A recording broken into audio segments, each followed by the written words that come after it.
Bom dia, estamos iniciando os Tops do Agro aqui na nossa TV Oeste Paulista, hoje entrevistando o baluarte da agropecuária e um baluarte junqueiropolense, que é o Dr. Edivaldo Carvalho, advogado, muito reconhecido na região pelo seu trabalho, e hoje ele vai contar um pouquinho da sua história de vida e nós vamos falar também sobre o momento do agronegócio em questão de criação de gado. Como é que está o mercado, o que é melhor para o produtor de pequeno porte e de grande porte. Hoje nós vamos ter aqui uma aula sobre a agropecuária com o Dr. Edivaldo Carvalho. Muito bom dia. Bom dia, Cido. Bom dia a todos. É um prazer receber vocês aqui na propriedade. É uma satisfação mesmo. Oi, Edivaldo. Muito bacana você receber a gente para contar um pouquinho da sua história para os que nos acompanham aí em todo o Brasil, também no exterior, né, o pessoal da região. E eu gostaria que você contasse um pouquinho da sua história de vida. Bom, Cido, eu sou filho de agricultor, né? Nasci numa pequena propriedade próximo da cidade ali de Junqueirópolis. O meu pai tocava essa propriedade e nós somos em 4 filhos homens e uma mulher. E a gente, trabalhando com o pai, você vai tomando o jeito da área rural. Nasceu na roça? Nasceu na roça. E nasceu em que cidade? Aqui em Junqueirópolis. Junqueirópolis mesmo? Isso, Santa Casa de Junqueirópolis? Santa Casa de Junqueirópolis. Que legal. Foi o Pedro, né? Pedro Pasquini, que levou eu para Santa Casa, que ele era motorista de Levou ambulância. Sua mãe? Isso. Legal. Minha mãe e eu. Então, aí você nasceu no sítio, aí o seu pai eram 4 filhos, você é o caçula? Sim, eu sou o caçula e em casa tinha um negócio assim, quem fazia lá seus 18 anos já saía de casa, né? Já ia tomar o rumo. Então o meu irmão mais velho saiu, foi para o exército e de lá ele seguiu carreira, depois foi delegado, hoje ele é delegado aposentado. Os outros irmãos mesmo, um foi para São Paulo, depois retornaram, eles têm comércio aqui na cidade. E eu saí para o exército também. Com 18 anos eu fui para o exército, fiquei 1 ano no exército, depois não quis seguir carreira, retornei para Junqueira. Serviu onde? Servi em Lins, no 37º Batalhão de Infantaria Motorizada de Lins. De lá eu retornei para Junqueira e iniciei minha vida solteiro ainda, morando com meus pais, mas já tinha uma vida assim independente, entendeu? Que era aquilo que eu te falei, era mais ou menos era o sistema de casa. Não era falado, né? Não era assim, meu pai não falava, com 18 anos você precisa cuidar da sua vida. Não falava isso, mas a gente percebia que isso era a tendência de todos eles, porque todos eles foi assim, eu fui o caçula, eu vi eles fazendo isso, eu também saí. E aí eu tocava, mesmo solteiro, tocava lá um pouquinho de terra, uns pedacinhos de terra e tal. Depois eu casei, continuei tocando uns pedacinhos de terra e trabalhando na lavoura. Os pedacinhos que a gente tocava era muito pouquinho, então sobrava tempo, a gente trabalhava como diarista mesmo, né? Logo que eu casei, eu e minha esposa, a gente pegava o caminhão cedo, 4h30, 5 horas da manhã, ia colher tomate, ia catar algodão, né? Depois nasceu a primeira filha minha, também, ela ia comigo, ia com a gente nas roças, né, trabalhar. Quando a minha esposa não ia só eu, mas muitas vezes a minha esposa me acompanhou na lavoura. Trabalhou com você também? Na roça como diarista. Qual foi a sua primeira roça? Então, a gente já era habituado na lavoura e naquela ocasião plantava-se algodão, milho, né, melancia. Então, como eu tinha já esse hábito com meu pai tinha as lavouras dele na pequena propriedade que a gente tinha lá. E a gente arrendava uns pedacinhos para fora, né? Então, como eu voltei do exército, fiquei uns tempos ali com ele e fazendo isso. Mas aí depois, em seguida, eu casei bem novo. Casei com 20 e poucos anos de idade. Minha esposa também nova. Qual é o nome da esposa? A Marilda. Marilda. Marilda Zanardo Carvalho. E as filhas? A filha, então, nós tivemos 3 filhas, tem a Aline Zanardo Carvalho, a Natiele Zanardo Carvalho e a Maria Eduarda Zanardo Carvalho. Que são as filhas, inclusive são formadas já, né? Sim. Tem uma filha, minha mais velha, é dentista, né? Ela tem a clínica dela aqui em Junqueira, bem conhecida aí, graças a Deus. Tenho a do meio é pediatra, ela já, inclusive, está trabalhando na região, tem consultório aqui em Junqueirópolis e atende Junqueirópolis, Dracena, na região, né? E a terceira está em São José do Rio Preto, está no 4º ano de medicina também. Segundo ela, vai ser cardiologista. Olha que legal, bacana, né?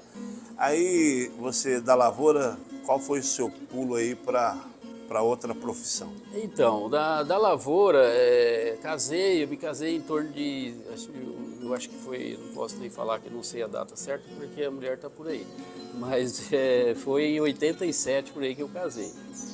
E tivemos os filhos e tal, cerca de 90, por aí eu trabalhei uns 3 anos na lavoura, continuei trabalhando, enfrentando esse serviço de diarista, enfrentando, e o recurso era pouco. Eu percebi que a coisa ali não ia dar muito certo. Colheu a acerola? Na época não tinha acerola, na época era tomate, tinha o seu Antônio Germano, que tinha bastante plantio de tomate. Na época você pegava o caminhão cedo, 5 horas da manhã, na época de julho, que a colheita do tomate geralmente é junho e julho. Um frio terrível, e não era de ônibus que você ia para a lavoura na época, era de caminhão mesmo. Você subia no caminhão aberto, e isso até chegar na lavoura, se você não tomasse cuidado, você se congelava ali. Então era bem sacrificado mesmo. Mas então aí, em 90 por aí, eu falei, eu vou ver se eu mudo de rumo, mudo de profissão. Aí eu fiz um concurso para policial militar. Fiz um concurso para polícia militar, passei e fui fazer escola em Bauru. Aí, novamente, o regime militar não consegui me adaptar. Aí a Aline tinha nascido naquela ocasião, era pequena, e a Natiele estava vindo, a mulher estava grávida com ela. E na ocasião do nascimento da Natiele, ocasionou que eu não pude sair do quartel para vir e tal. Enfim, eu acabei indo para São Paulo naquela ocasião e pedi baixa e vim embora. Chegou a vestir farda? Não cheguei a vestir, porque lá era 6 meses, eu estava no 5º mês. Estava próximo a já começar a trabalhar. Estava no quartel ainda. Aí eu retornei, enfrentei mais uns tempos, até 91, na lavoura. Cheguei aí com a mão na frente e outra atrás, desempregado, a mulher já com 2 filhos, falei, a coisa agora apertou. E aí eu peguei e fiz um concurso na prefeitura, pintou lá um concurso de agente de saúde. Aí eu fiz o concurso e graças a Deus passei em primeiro lugar. Só que eu passei junto com 3. E aí tive critério de desempate lá, um dos critérios era a idade, eu tornei empatar com outro colega. E o outro critério era o número de filhos. Aí ele tinha 1, eu tinha 2. Aí deu certo.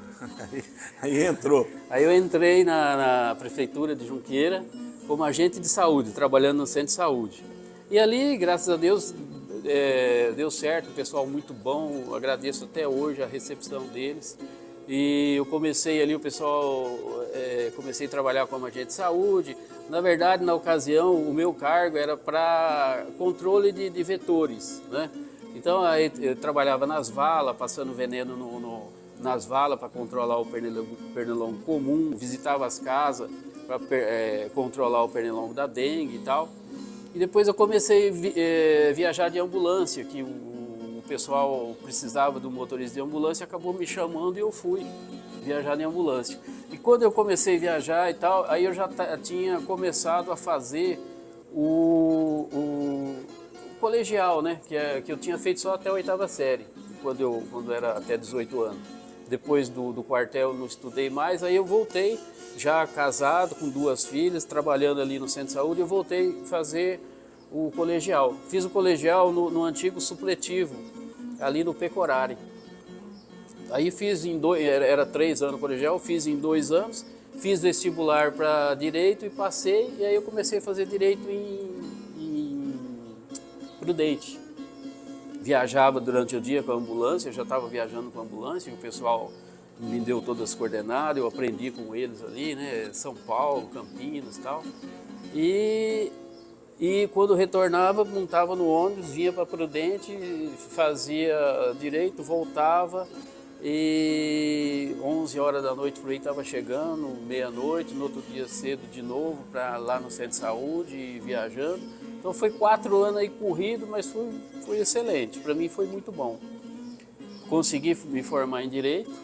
Aí quando eu me formei em Direito, que eu estava ali na prefeitura, ali no centro de saúde, pintou ali uma oportunidade de eu ir para o sindicato dos servidores, que era a oportunidade de eu conseguir começar a lidar com máquina de escrever, que naquele tempo o computador estava começando, né?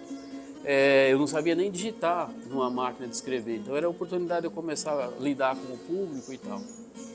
E aí eu fui eleito para presidente do sindicato e nessa oportunidade comecei a lidar com o pessoal e tal e desenvolvendo um pouco da advocacia, mas eu não era advogado ainda, eu estava terminando o curso nessa ocasião, né? E nesse intervalo aí eu terminei o curso, já veio as épocas de eleição e tal, eu fui candidato a vereador, fui eleito vereador. Como eu tinha bastante conhecimento com o pessoal na questão de ambulância, leva gente aqui, traz lá e tal, acabei sendo eleito o vereador mais votado da história até aquela ocasião. Sim. De número de voto maior até aquela ocasião. E fiquei 4 anos como vereador. Depois teve uma aventura aí para a gente entrar como candidato a prefeito, fui candidato a prefeito. Aí, inclusive, disputei com o Dr. Osmar, né? E o Dr. Osmar foi vitorioso na ocasião. E eu fiquei como advogado da Câmara, porque apesar do Dr. Osmar vencer a eleição para prefeito, o meu grupo político venceu as eleições para o Legislativo, para a Câmara. Para a mesa.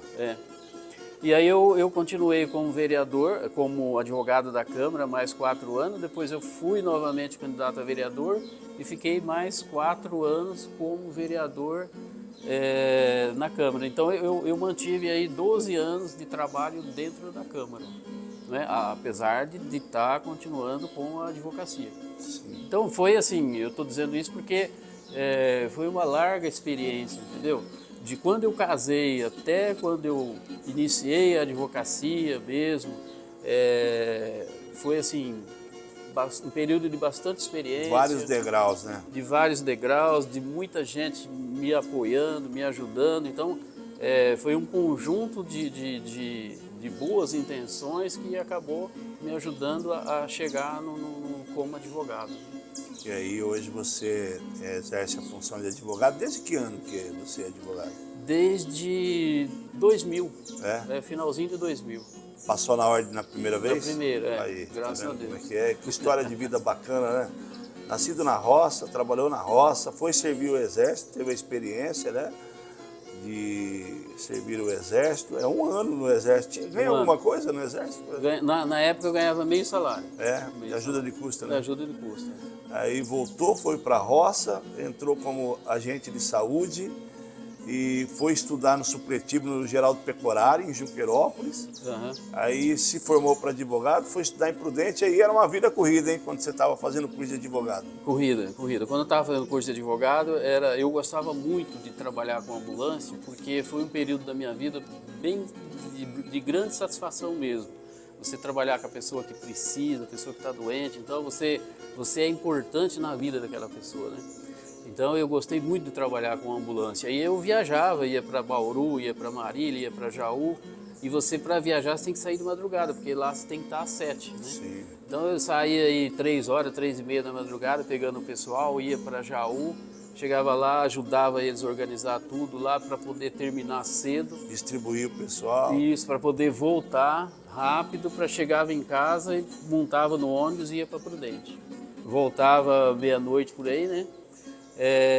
No outro dia, 3h30, 4 horas da manhã, quando tinha outra viagem, voltava para Jaú. Dormia na espera lá em Jaú. Dormia lá na espera, esperando o pessoal lá. Experiência bacana, né? E aí, com quem você estagiou depois fez direito? Então, na verdade, eu não não fiz estágio com ninguém. Não, já foi? Não, eu quando terminou o curso de Direito, como eu te falei, eu estava como presidente do sindicato. E ali, como presidente do sindicato, você tem bastante situações de direito que você tem que desenvolver ali em função dos servidores. Que né? exige, né? E também, depois daquilo ali, eu comecei mesmo ali no sindicato, comecei a fazer algumas coisas para as pessoas de graça, para ir aprendendo e tal. Alguma ação administrativa lá no INSS. Então isso foi me dando uma experiência e tal. E teve aqui em Junqueira, teve um juiz que me ajudou barbaridade. Ele era juiz, ele sabia que eu não sabia muita coisa. E ele nas audiências, ele sempre, a gente via que ele dava um toque, né? Chamava lá e de lado. Isso, ele falava assim e tal, e ele foi uma pessoa que me ajudou muito. Ele foi embora daqui, não tive mais contato com ele. Como é que era o nome dele? Mas Lembra o nome? Dr. Zé Cláudio. Zé Cláudio. Não sei se você lembra dele. Sim. Ele sempre me dava um toque, assim, porque ele percebia que eu já era uma pessoa já casada, já com família constituída e tal, e que tinha se formado há pouco tempo. Então, quer dizer, você vem de um mundo diferente, que é a agricultura, que é uma outra coisa, né? Certo. Então, aparentemente, a pessoa já vê que você está meio perdido, e ele orientava a gente. Eu peguei muita experiência com essas orientações. Pegou dele. bagagem. Uhum. E você se especializou na Previdência. Isso. Aí me especializei na Previdência. Graças a Deus tive muitos clientes daqui e da região, né? Tenho, graças a Deus, bastante cliente. Por quê? Porque eu já era conhecido na ambulância. Essa questão de vereador, ele te dá uma possibilidade de você ser conhecido. Se aproxima das pessoas. Aproxima das pessoas, exatamente. E aí as pessoas iam para... Eu, na época que eu peguei a advocacia mesmo firme, que eu passei na OAB, peguei minha carteira e tal, eu já abri um escritorinho para mim, né? E eu via que tinha muita gente que tinha direito na aposentadoria, mas que não ia nem atrás, principalmente as mulheres da área rural. Né? Muita gente que trabalhou comigo na área rural, eu aposentei. Estava no direito, né? Estava no direito e não ia atrás. E como é que você iniciou aí a sua caminhada no agronegócio? Então, o agronegócio assim, é que nem eu te falei, ele vem no sangue, né? Eu nasci na roça, meus pais eram da roça, meu pai principalmente, era um homem muito simples, não tinha estudo nenhum. Como é que era o nome do pai? Vitor Carvalho. Vitor, muito conhecido, tinha um Fusquinha marrom. Isso, Eita, era bem conhecido aqui na cidade. O Fusquinha tem hoje ainda? Não tem. Não guardaram o Fusquinha do velho? Então. E a mãe, como é que chamava? Iracema Bassoli Carvalho. Sim. Então, era um casal muito simples, normal para a época, não tinha estudo nenhum, mas ele desenvolvia raciocínios que não é qualquer um que faz. Ele era uma pessoa muito inteligente. E a gente foi aprendendo com ele, lidar na lavoura, né? Ele conseguiu criar os filhos, tudo bem criado, graças a Deus. E conseguimos aprender com ele e ter esse gosto pela lavoura com ele. E aí, durante esse período que você começou a trabalhar já como advogado, aí você iniciou outra caminhada. Sim, aí eu estando como advogado aí pintava lá ainda sem ter propriedade, pintava lá umas criação para comprar, a gente comprava, alugava um pastinho, colocava no pasto, dia de domingo ia lá olhar, levar um sal e foi ajeitando, aí criou um lotinho de gado e tal, vendeu esse lotinho, comprou uma propriedade, a primeira que eu comprei foi lá na 14. Quantos alqueires? Lá era 6 alqueires. 6 alqueires, cabia quantas cabeças? 6 alqueires, caíam umas 30 cabeças, cabia umas 30 cabeças. E aí? Aí colocamos lá um gadinho e tal, depois eu comprei mais um pedaço vizinho, depois foi aumentando e a gente iniciou uma coisa que eu sempre queria fazer, que era o confinamento de bovinos, né? Aí eu iniciei o confinamento ainda lá no 14 e depois já fazem uns 15 para 16 anos por aí que eu faço, 16, 17 anos que eu confino boi todo ano. Certo. E de lá a gente comprou propriedade para cá, comprou em Flora Rica, agora tem propriedade no Mato Grosso, então deu uma expandida boa, graças a Deus. Confinamento, você tem quais propriedades? Só aqui? Aqui eu faço confinamento intensivo, né? Certo. Você cria, engorda o gado fechado. Certo. A comida que ele come é só a comida do porco. Como é que chama a propriedade aqui? Aqui é confinamento Três Meninas. E aí você comprou uma propriedade aqui e foi expandindo também aqui. Então, aqui, essa propriedade aqui, ela tem uma área de 35 alqueires, dá cerca de 80 hectares. Mas a primeira tinha lá seus 10, 12 hectares. Depois foi comprando um vizinho, outro vizinho do lado, foi vendendo e tal, e foi expandindo. Tem na região de Flora Rica e tem lá no Mato Grosso, que agora, recentemente, a gente comprou no Mato Grosso. E é tudo confinamento? Ou... Não. Aqui a gente faz o confinamento. Nas outras propriedades, a gente tem cria e tem recria também. Certo. Então, a gente faz o ciclo completo. Cria, recria e engorda. A cria tem que ser numa área um pouco mais extensiva, né? Você coloca lá umas vacas e tal, tira os bezerros, você tem que ter um local para o bezerro virar boi, para ele desenvolver. É um ciclo mais ou menos de 1 ano. Depois, esse boi, você teria que ter mais uns 2 anos de pastagem muito boa, uma área bem extensiva, para ele engordar, que é o que o pessoal fazia antigamente. Mas a gente retira esse boi da recria e traz para o confinamento. Que em vez de 2 anos para ele engordar, você com 3 meses, 100 dias mais ou menos, você consegue tirar ele gordo. Então você interrompe uma etapa. No confinamento. Então, o gado que ele é criado nos meios tradicionais, ele demora mais para chegar no ponto.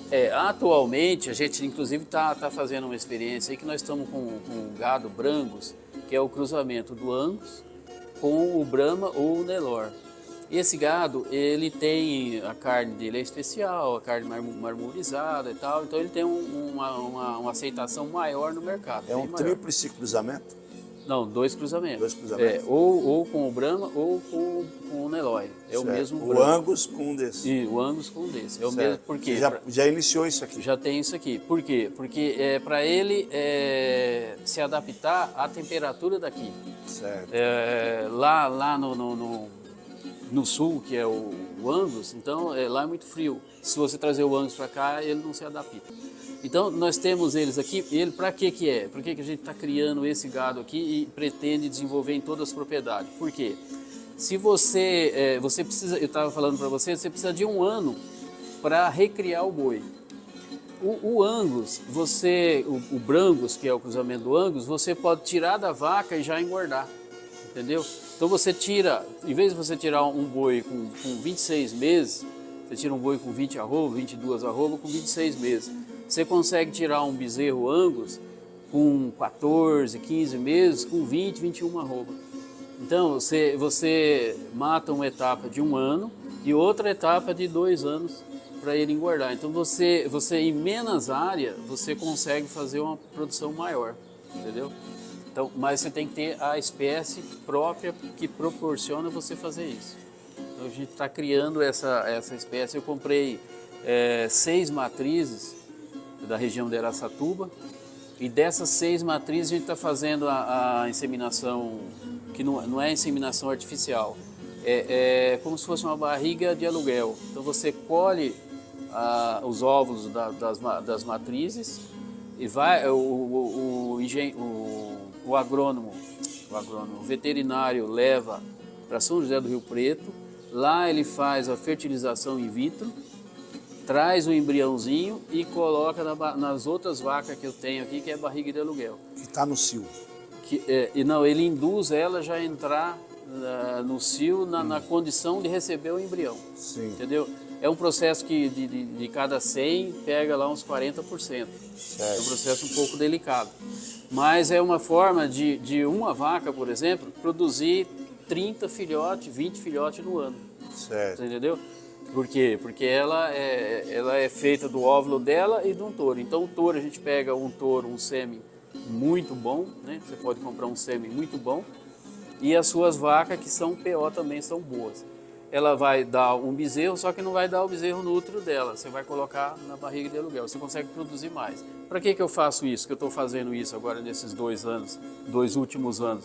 Para mim ter bastante matriz, fazer só matriz, e esse sêmen que é feito o embrião é de sêmen sexado de fêmea.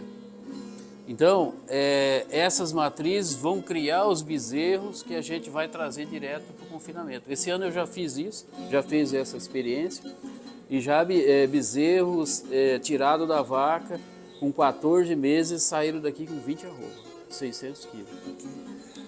Quantas cabeças você tem no confinamento? Eu giro aqui, o meu confinamento não é muito grande, eu giro aqui cerca de 500 a 600 cabeças por ano. Né? Confinamento. No confinamento, nessa área certo. aqui. Mas essa área, para mim ter essa produção, eu não preciso de uma área muito grande. Por que essa produção é vantajosa? Porque se você tem um gado próprio para você tirar esse período de recria e de engorda, e engordar direto o bezerro no confinamento, se você tem um gado dessa natureza, a área que sobra para você, você pode utilizar com plantio de soja, plantio de milho, plantio de amendoim, ou então arrendar para cana, você entendeu? Porque você, hoje, o futuro da pecuária na nossa região é reduzir a área de produção e aumentar a produção em uma área menor. Então, em vez de você ter uma propriedade de 200 alqueires para você conseguir tirar 500, 600 boi gordo no ano, você com uma propriedade de 20 alqueires, você tira 500, 600 boi gordo no ano. E o que sobra, você pode praticar uma outra atividade, que é o que o pessoal vem comentando muito, que é a diversidade de produção. Né? Como é que é tratado desse gado no confinamento? Então, nessa ocasião agora, que é esse tempo de chuva, esse tempo chuvoso, que normalmente janeiro, fevereiro, dezembro, novembro é época de chuva, mas janeiro e fevereiro você não tem boi no coxo. Então, nessa época, você está com um plantio de milho. Então, a gente, outubro, novembro, prepara a terra, em outubro, novembro, planta o milho. Quando é final de fevereiro, você faz a silagem. Silagem você faz, armazena, sempre tem que ter um pedaço de cana para você estar misturando na silagem e tal. Esse gado que não está no coxo agora, ele está nessas áreas de pastagem. Quando você traz ele para o coxo, essa área de pastagem você pode repor com um gado um pouco mais jovem para que ele chegue na idade de trazer para o coxo. Esse é o sistema que está sendo usado agora. Agora, o tratamento dele, nem você perguntou, então você tem que ter a silagem já pronta, amontoada, coberta, certinho. Eu tenho aqui na propriedade, aqui, como o confinamento é aqui, nós temos uma fabriquinha de ração. Então nós temos o local de armazenar o milho, um silo. O silo puxa ele através de um sistema de rosca sem fim, joga no moinho, o moinho moe e joga no misturador, o misturador moe e joga em cima de um vagão, que é o vagão que vai tratar do gado. É tudo de forma eletrônica, ninguém põe a mão, ele faz tudo automaticamente. Aí o trator sai com esse vagão com a ração em cima, vai lá, o outro trator joga a silagem dentro desse vagão, esse vagão faz a mistura e passa distribuindo no coxo. Então uma pessoa só, ele dá conta de tratar de muito gado, porque é meio que mecanizado. A partir de que área que pessoa que tem um proprietário rural, ele tem uma área de 10 alqueires, 10 alqueires dá para ele fazer o confinamento? Tranquilo, dá? Tranquilo, dá 10 alqueires dá para viável? Confinamento, 5 alqueires dá para confinamento. Então, o confinamento, assim como toda atividade rural, ela tem altos e baixos. Hoje nós estamos com o preço do boi um pouco lá embaixo, né? Eu vendi boi já a 335 arroba, boi para exportação. E hoje, a última boiada que nós embarcamos foi 285. Então tem R$50 de diferença por boi. Você pega um boi de 20 arroba, ele tem R$1.000 de diferença a menos. Mas isso daí, a matemática, se você for analisar no preço que você pagou o boi e os insumos, você vai empatar ou até talvez ter uma redução do capital. Mas o que você tem que analisar, se você vende um boi hoje a 285, mas o preço do bezerro, para quem compra o bezerro, ele caiu bastante também. Então você vai ter o poder de compra maior também nessa ocasião. Então existe esses altos e baixos, mas é viável a produção em confinamento. Por quê? Porque se você tem uma área maior, ela passa a ser menos produtiva se você utilizar ela sem o confinamento. O confinamento é uma necessidade futura da região. Por quê? Porque você vai concentrar uma grande quantidade de animal em um local só, e o que você excedeu, o que você não está usando, você pode usar para outra cultura, que é a soja, o amendoim, o milho, ou se você quiser mais comodidade, você arrenda bacana, entendeu? Também. Olha, foi uma aula, né, a respeito do confinamento. A gente ficaria aqui conversando amanhã inteiro, o dia inteiro, nesse domingo, com o Dr. Edivaldo Carvalho sobre o confinamento. Ele trazendo aí essa informação importante, que hoje um proprietário rural com 10 alqueires, se ele quiser criar gado em confinamento, ele pode e tem como ter rentabilidade. Tem os altos e baixos, né? Sim. Não é assim tão mamão com açúcar, né? Ou falar, olha, botar lá e já tirar o bife, também não, né? Não, é difícil. Então, é bom, é uma atividade boa? Sim, sim. É uma atividade prazerosa, né? Para quem tem o pezinho lá na roça, igual a gente, né? É prazerosa. Mexer com gado sempre é gostoso. Mexer com a agricultura é gostoso. Além dessa frente com o gado que a gente tem uma frente com a agricultura, porque tem que caminhar paralelo. Entendeu? Essa sobra das propriedades, essa sobra de área, você vai com a agricultura. Então a gente também tem maquinário aí para plantar soja, plantar milho. Então, quer dizer, é muito gostoso. No final de semana você vem aqui, você trabalha com o pessoal aí, fica tranquilo. Enquanto a gente proseia aqui, o Clever estava mostrando a nossa produção do Top News TV Paulista, mostrando aí as imagens da propriedade, do confinamento. E o Edivaldo tem uma propriedade muito bonita, né? Aqui entre o município de Junqueirópolis e Irapuru, fora as outras propriedades que ele tem, e o confinamento que o Kleber mostrou e está mostrando para vocês aí. Agradecer imensamente pela recepção aí a nós e estar falando um pouco sobre o agro e também sobre o gado, né? Porque hoje o agro, sem dúvida nenhuma, é o que alavanca o Brasil. Sim. A extensão de terra que a gente tem. Obrigado, viu, Edivaldo? Verdade. Então, obrigado a vocês. Realmente vamos incentivar aí o agro. O nosso Junqueirópolis é a rota do agronegócio. Legal. E nós temos que incentivar. Edivaldo, muito obrigado. Falou. Obrigado a você. E domingo que vem tem mais os tops do agro.